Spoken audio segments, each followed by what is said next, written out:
Hi guys! Kamusta po kayo? I'm back. So ngayon nga pong araw ay magluluto naman tayo ng gulay. Dahil nga po ng mga nakaraang araw ay puro karne at isda yung kinakain ko. Kaya naman po ngayon ay naisipan ko naman magluto ng gulay. Meron nga po pala ako ditong broccoli and carrots. At dito nga po ay mag-umpisa na tayo magluto. Hindi nga rin po pala ako gagamit dito ng mantika at butter po yung aking gagamitin.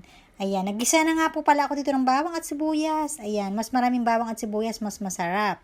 At ang gagamitin ko nga po palang meat ngayon ay breast chicken. Syempre dahil healthy-healthyhan tayo ngayong araw. Gumamit nga rin po pala ako dito ng maliliit na hipon. Dahil po itong maliliit na hipon ay isa rin po talaga ito sa magpapalasa sa ating gulay.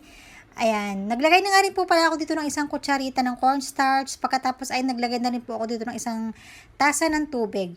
At nung kumukulo na nga po ay nilagay ko na nga rin